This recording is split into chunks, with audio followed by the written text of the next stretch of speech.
Greetings. Welcome to Cyber Focus, your source for international business information. I'm your host, Ryan Craven, and our guest today is Dr. Jordan Lynton. Jordan is a recent doctoral graduate from the Department of Anthropology at Indiana University and is now an assistant professor of anthropology in the Department of Anthropology and Middle Eastern Studies at Mississippi State University. Her research uses an interdisciplinary approach to the questions of diaspora, transnationalism, governance, and globalization surrounding Chinese infrastructure development projects, specifically in Jamaica. Jordan is going to share with us some of the common themes encountered during her research and why this area is important to understand from a global development perspective. Jordan, thanks for being here. Thank you for having me. Yeah. So we kind of jump right into it. Would you mind kind of giving us a quick overview of kind of your research and kind of what led you to doing and exploring that topic? And why do you feel it's valuable and important? Oh yeah, of course. Well, first of all, thank you guys so much.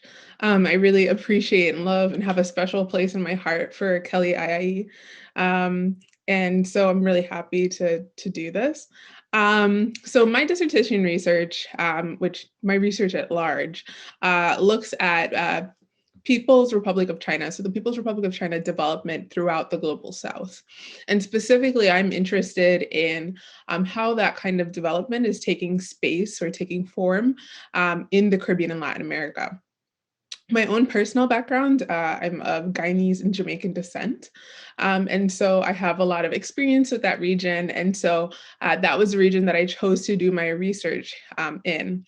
And originally, I was going to be looking at Chinese identity. So Jamaica has a longstanding Chinese population, and I had planned to look at Chinese identity in the region. However, every time I came to do field work, I noticed an increase in mainland Chinese presence on the island, whether that was through the presence of mainland Chinese migrants who were working as wholesalers and selling goods wholesale on the island, or even the presence of the Chinese state doing infrastructure development work throughout the island. And so because of that, I shifted my project to really focus on this development. So I did my research, a lot of my research in between 2016 and 2018, but the brunt of it was done in 2018. And that was the year before Jamaica and a lot of other Caribbean and Latin American countries signed on to China's Belt and Road Initiative, which is their rejuvenation of the Silk Route. So it's this new idea of or concept of redoing the Silk Route and connecting developing countries around the world or countries in the global South back to the PRC. So Jamaica, obviously, if you go back to our world history classes when we were in high school, the Caribbean, Latin America were not a part of the original Silk Route, but in this new reimagining, they've been invited to be a part of that. And so a lot of things were happening on the island during that period of time. And so my research really looks at kind of the setup of this Belt and Road Initiative and a lot of the projects that were taking place that kind of, I believe, set up the framework for that partnership.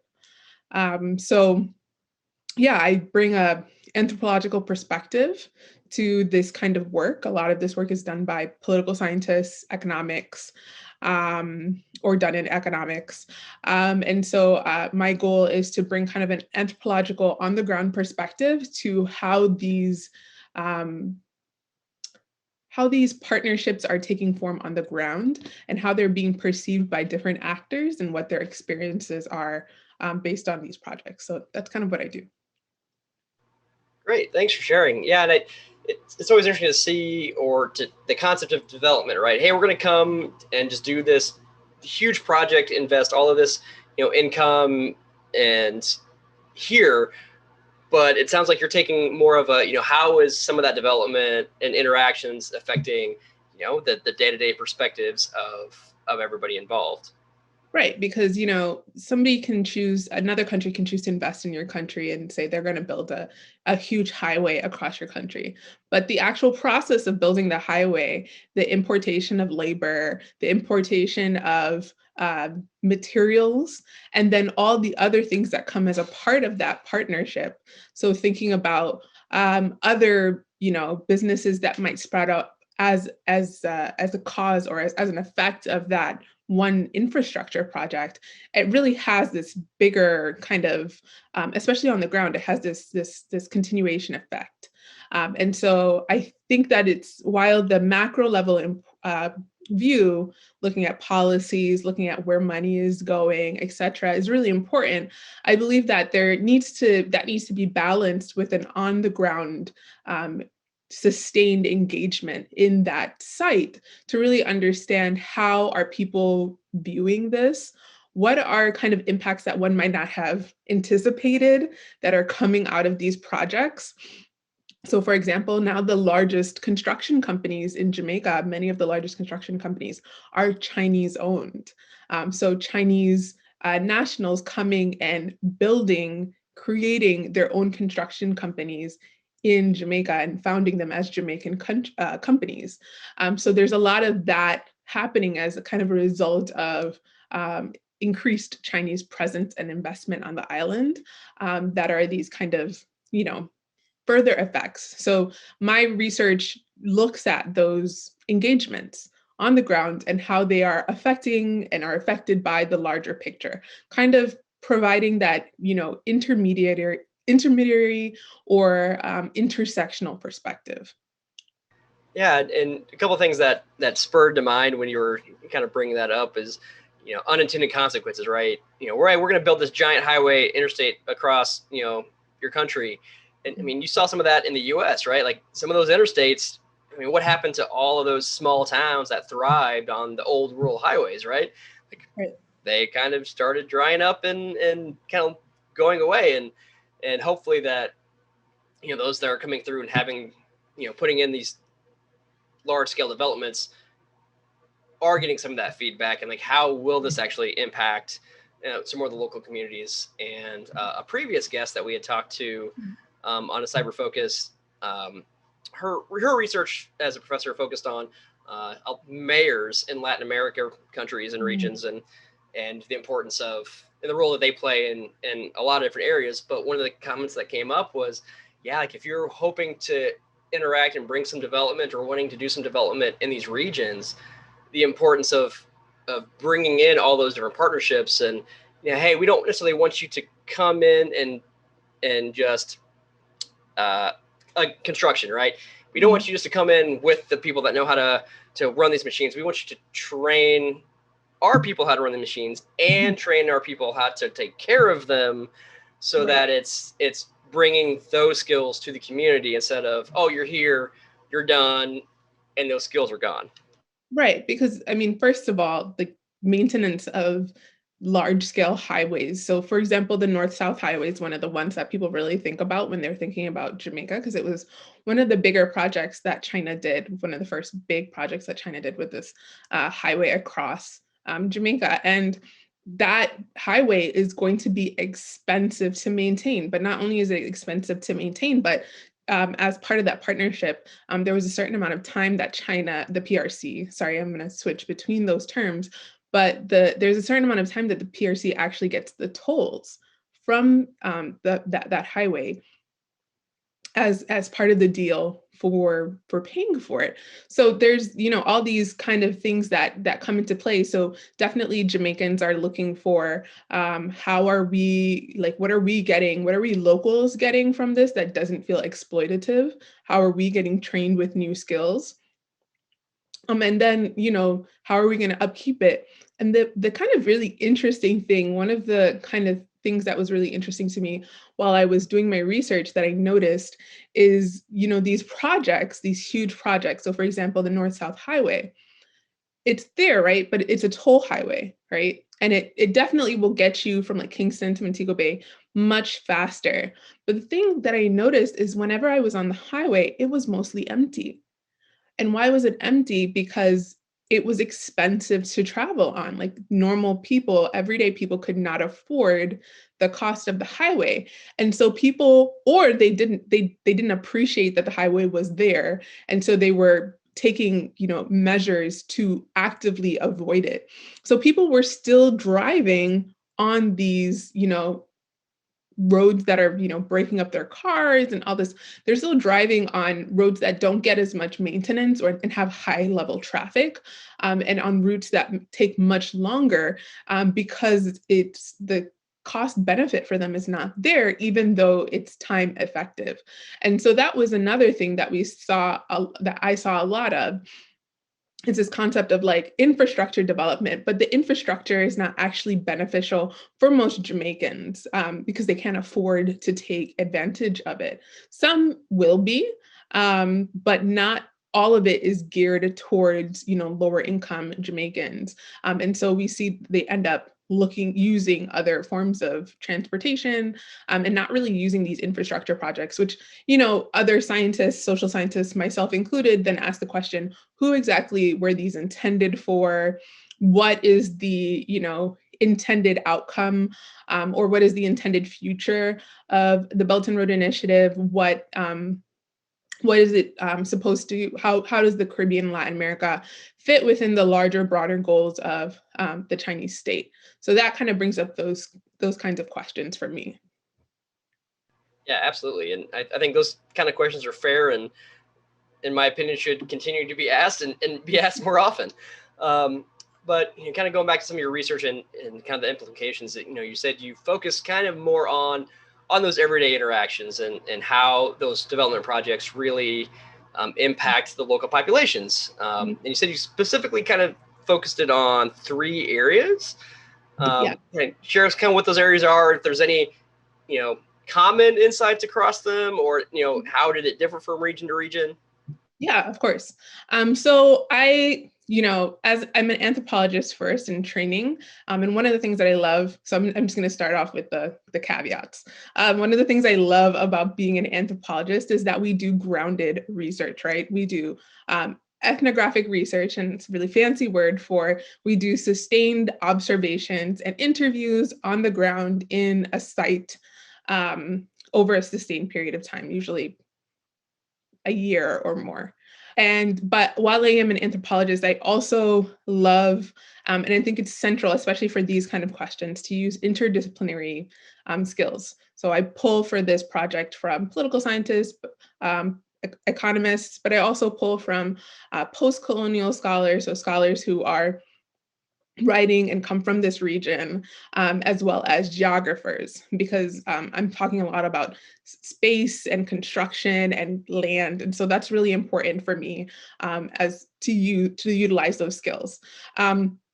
So the reason why I chose this kind of focus on sites, and the idea of sites features differently in different parts of my work. But the reason why I wanted to use this idea of sites is because the idea of sites has this, 2-layered process, right?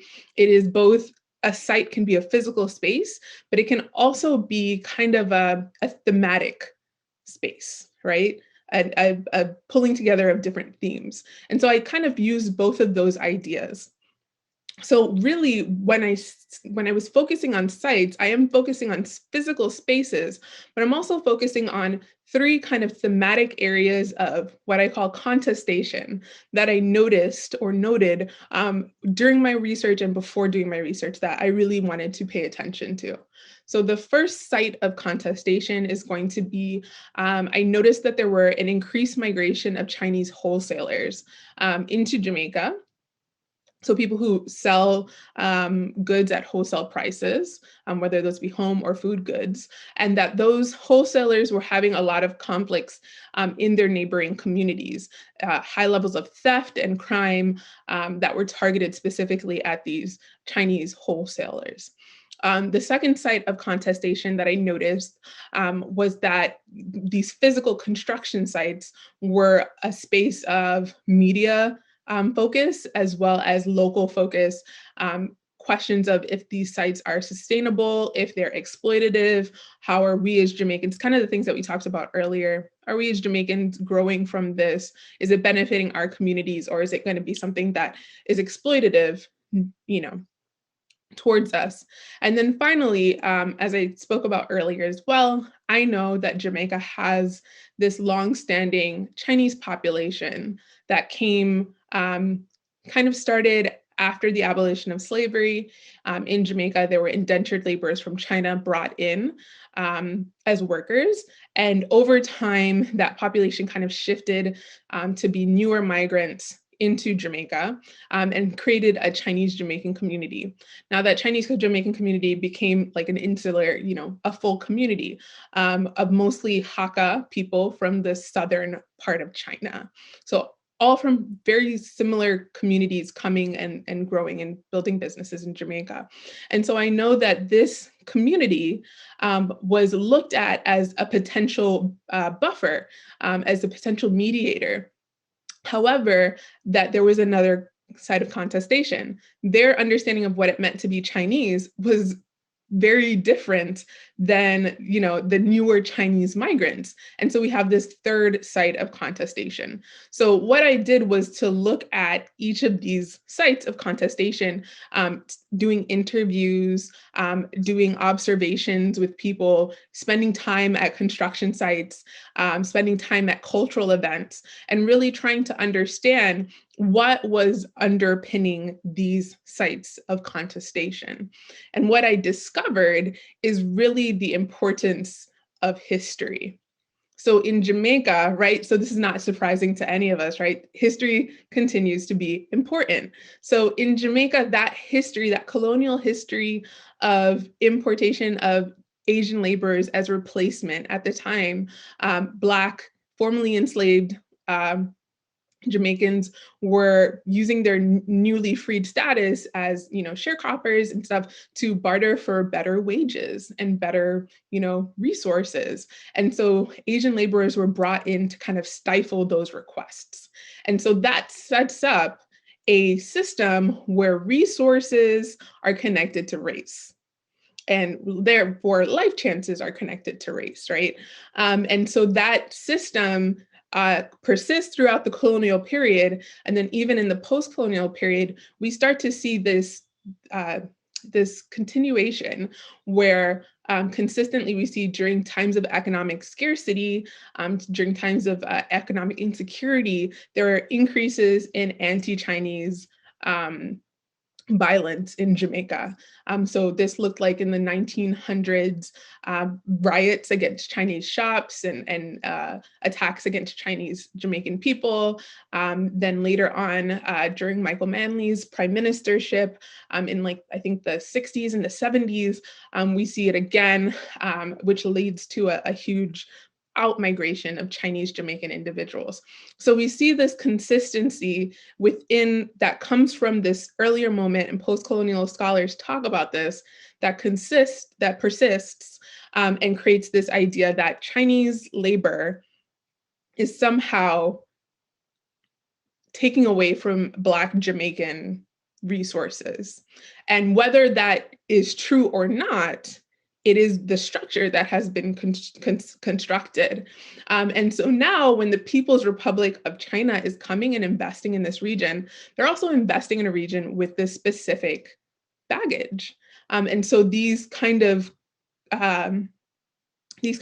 conflicts resuscitate. And a lot of the people I interviewed, whether they were Chinese Jamaican or whether they were Black Jamaican, really in their interviews, they talked about this resuscitation, this feeling that, for Chinese Jamaicans, this feeling that their bodies, that their livelihoods were in peril because, they would be seen as taking away. And for Black Jamaicans, this feeling that, oh, now we have a new body who is going to exploit us and they're going to take away from us. So these histories are histories of colonialism, are histories of US interventionism in this region. They have effects, even though China's, soft power strategies seem different than those previous powers. So that was, a long discussion on my part, but that's kind of the reason why I use this site-based research process because you can really get in there and people will tell you what's going on. Yeah, and I'd be curious in your research, and maybe this came up or maybe it didn't, but some of the Chinese Jamaicans that they have been in the community historically. They've been there for they're not new migrants to Jamaica, so they've got established families and businesses and work.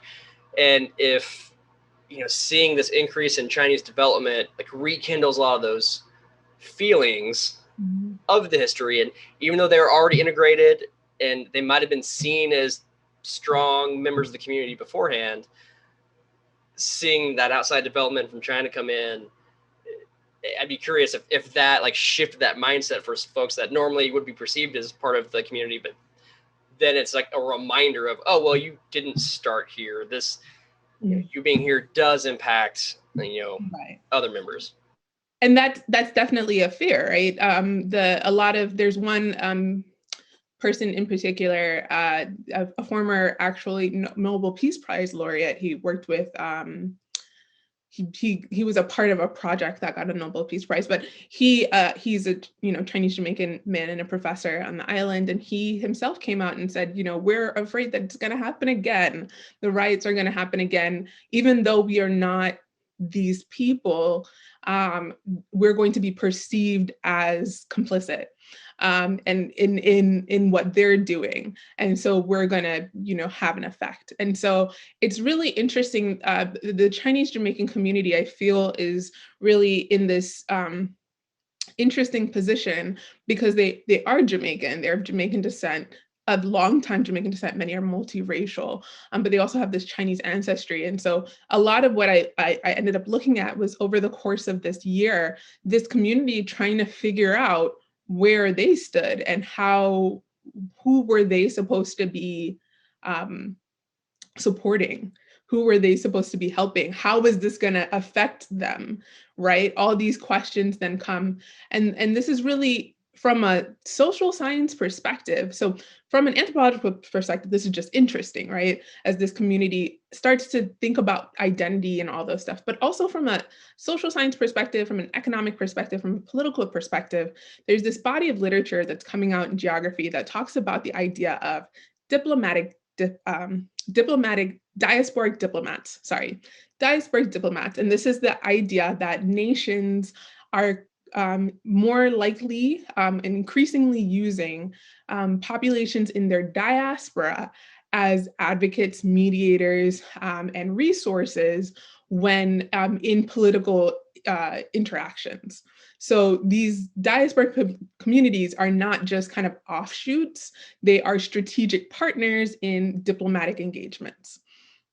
And this is really important I think it's going to be increasingly more important in China studies because China is known for using soft power. So that means that they don't use militaristic power. They don't, they're going to use, maybe economic levers. They're not going to use they're going to use discrete types of political levers against a nation, but they're not going to have kind of the interventionist policies that maybe the West is known for historically using. That's not their style.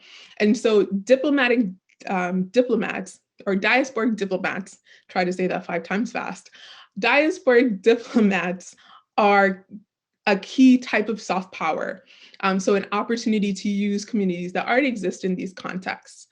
But then, like, what do you do in a context like Jamaica, where these folks are like, well, how exactly do we, 200 years later, fit within the People's Republic of China? So that creates another kind of tension or contestation because China's like, well, this population is here, we can partner with them, but the community is like, but are we supposed to, does that make us bad? Like, so they're going through these kind of contestations within themselves at the same time that there are a lot of ways in which they don't actually connect with newer Chinese migrants. They don't speak Mandarin.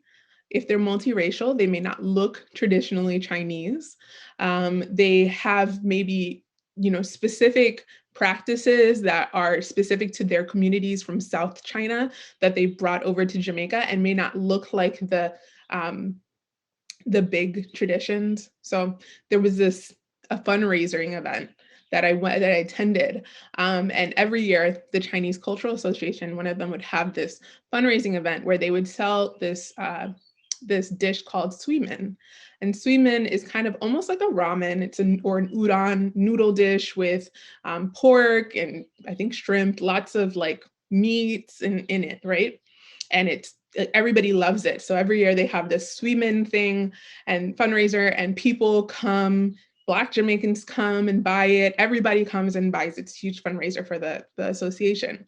Well, folks from newer Chinese migrants bought tickets and came. Folks from the embassy bought tickets and came and got the suimen.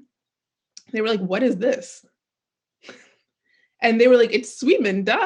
And they were like, no, we've never had this in our lives. And for Jamaicans, this was a quintessential Chinese dish because it was their Chinese dish. But the embassy was like, we don't know what this is. And moreover, Jamaicans, if they have soy sauce for the suimen, what they'll usually do is mix the suimen soy sauce with Scotch bonnet peppers, which are a very Jamaican pepper. And they'll cut it up super, super hot. Think like, ghost pepper levels. And they'll cut it up and put it in the soy sauce. So then they're given this dish they don't recognize, along with a pot of soy sauce with peppers in it that they also don't recognize, and are told that this is Chinese. So a lot of these things were, happening on the island as they're trying to figure out these sites of contestation. And that, I don't say it makes sense, but kind of from you're coming to a community that hasn't been part of, your culture. It's been removed for however many years, generations. And yeah, right. It kind of puts them in an awkward spot of, well, what, you didn't do anything or cared about us up until now, and we're part of this community. Yeah, that would be an interesting situation to be in for sure. It's definitely a predicament for these communities as they try to learn how to navigate. And that this is also parts of development, right? This is an outcome of development as well. Yeah, and it's hard to, I want to say no if somebody's coming and offering to, bring funds or provide an infrastructure or development, or hey, we need, I don't say an interpreter, but kind of a cultural liaison, if you will. We're going to pay you a relatively reasonable salary to help that. So it's like, wow, that would be an interesting navigation in between, especially with the, more recent arrivals from, China, stirring up all those negative emotions again. Right. And not of any kind of intention of their own, but just because they're culturally different. And so they're culturally different practices. And so there's all these kinds of things centered around this question of culture that kind of start seeping into things that we think are strictly financial. And turns out nothing is ever strictly financial. Nope. It all kind of mixes together. And I think that's kind of the important piece and really kind of what we're getting at in our conversation, and is you can't just, hey, we're going to show up with a bunch of money. It's like, well, you need to understand a lot of the context and how that is going to impact the communities. Kind of along those lines, is there any kind of like a takeaway or a message or a lesson that, you would kind of would want to share, or, other organizations that are looking into development, just kind of to be aware of? Yeah, I mean, I think, and this is important past the context of Jamaica. I think this is something that we are all kind of looking at this current political moment that we're in, is one, the importance of historical context and how it navigates, how it grounds, how it centers our current engagements. We cannot divorce ourselves from our past. But also the importance of, when you understand that context or make an attempt to understand that context, when engaging in, maybe financially vulnerable populations or globally South countries that have financially, vulnerable populations, the context of giving back, partnership, not just in words, but in actions, and partnerships that attend not to the highest echelon, but also to those who are of lower incomes or have lesser means. So an intentionality in how we are going about global business. So I think that we have an opportunity at this moment to do business better. For most of our, world's history, or most recent world's history, business has had this, especially, within Latin America and the Caribbean. Yeah, I don't know if anybody remembers this, term America's backyard. So that's like America's backyard. It's at the site of American interventionism. It's the site of exploitative business practices, trying to get factories that, produce for less. And so we have that practice has consequences. And so we have an opportunity to make the intentional step to build businesses that are not just environmentally, but culturally sustainable, and build partnerships that ultimately, something that China really has, hit on the head with the Belt and Road Project is that countries in the global South, account for an enormous amount of the world's resources, the world's population, and together, potentially the world's GDP. And so by actually doing business in a sustainable way that's different with these countries, companies and investors have the opportunity actually to grow immensely from what these countries have to offer. But the business as usual structures is no longer working. Yeah, and I think that really in the past few years that message continues to grow with importance and relevance. And it's starting to become more of a common theme across even just some of the interviews that I've been a part of in the last year or so. And I think one of the common, let's say common phrases, but one of the reasons why that, some of us that's always been important, that should have always been an important part of doing business. But now, in the age of the internet, especially, right? Anybody can find out just about anything with enough time. Mm-hmm. And so, they're going to be able to follow up and see, are you doing sustainable work? Are you actually impacting the community that you're going to in a positive way? Or is it lip service? And if it's lip service, that the truth of that will come out pretty quickly. Right. And I mean, that's why, so one of the things that I've done in the past year was work with I was an Ostrom fellow for the past year and working with the Ostrom workshop. And that's why, Eleanor's work was so important, right? Because it's this idea of how can we develop things that are community sustainable? How can we create rules and systems that are beneficial and cooperative at the same time? And I think that looking into things like the Ostrom workshop and the work that people are doing on different levels, like thinking about, cyber, thinking about space, thinking about water, thinking about all kinds of common pool resources, thinking about development as I do, it is not always the easiest, but there are solutions and ways of structuring your practices that meet these criteria that ultimately make your business sustainable. So, there's definitely a lot of wisdom to that, what you just said. And I think, for me and some of the other conversations we've had is the pandemic really highlighted that, I think, for a lot of folks and a lot of people that didn't really think about it or took it for granted is really, I mean, the entire world is so connected. Oh yeah. That stuff that happens in China, stuff that happens in Jamaica, stuff that happens overseas, like it will have at some point a daily impact on your life. And, the better able that we're all are to get closer to understanding, to working together, to have more sustainable practices and less, exploitative practices is just going to be for the benefit of everybody. Right. Right. And, we're on this marble for a long time, so we might as well do it better. Well put. All right, Jordan. Thanks for the conversation. Good luck with your research. I hope that it continues to go well, and it sounds like you've got a wealth of information and a resource to explore. Thank you so much. I'm really excited for, as this project continues. We're still so early in all of what China in this kind of new economic climate is going to look like. And post-COVID, I think there's going to be a lot of, a boom of research coming out in this area. So I encourage you guys to stay tuned. Perfect. We will. Thanks.